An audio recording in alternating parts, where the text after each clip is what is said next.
আসানসোলে মহিলাদের সুরক্ষায় এগিয়ে এল বিজেপি। নারী সুরক্ষায় আসানসোল শহরের জন্য প্রহরী নামে অ্যাপ চালু করল বিজেপি। এই প্রহরী অ্যাপে 2টি হেল্পলাইন নাম্বারও রয়েছে। রবিবার রাতে আনুষ্ঠানিকভাবে এই অ্যাপের সূচনা করলেন বিজেপির রাজ্য কমিটির সদস্য কৃষেন্দু মুখার্জি। কৃষেন্দু মুখার্জি বলেন, এখন আসানসোল শহরের জন্য এই অ্যাপ চালু করা হল। 25 জন স্বেচ্ছাসেবক থাকবে এই প্রহরীতে। যদি কোনো মহিলা বিপদে পড়লে হেল্পলাইন নাম্বারে ফোন করলে প্রহরীর সদস্যরা সেখানে পৌঁছে মহিলাদের সুরক্ষিত স্থানে পৌঁছে দেবে। 24 ঘণ্টা এই হেল্পলাইন নাম্বার চালু থাকবে। আগামী দিনে আসানসোল সহ বিভিন্ন এলাকায় এই প্রহরী অ্যাপ চালু হবে বলে জানিয়েছেন কৃষেন্দু মুখার্জি। আজকে রাখির দিন, আজকে বোনেরা ভাইদের হাতে রাখি পরা, কিন্তু খুব দুর্ভাগ্যজনকভাবে পশ্চিমবঙ্গের আজকের যে নারীদের অবস্থা, নারী সুরক্ষার অবস্থা, এই ব্যাপারে সরকার বাহাদুর খুবই উদাসীন। যখন সরকার উদাসীন হয় তখন সাধারণ মানুষদের কিছু নৈতিক দায়িত্ব হাতে তুলে নিতে হয়। সেটারই একটা পার্ট হচ্ছে এই প্রহরী।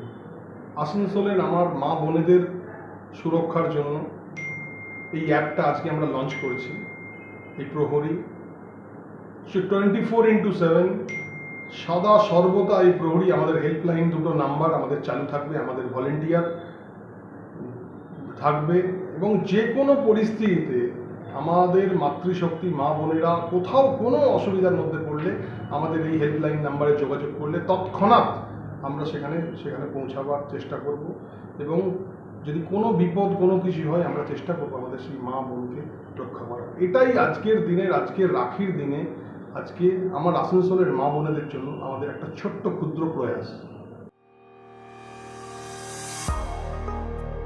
এই বিষয় নিয়ে তৃণমূল কংগ্রেসের রাজ্য নেতা ঋষিব দর্শন ধাসুর কাছে জিজ্ঞেস করলে তিনি বলেন যে এই নাম্বার হেল্পলাইনের জন্য দিচ্ছে, তার কথার কারা শুনবে কে শুনবে উনার মাথা ঠিক নয়।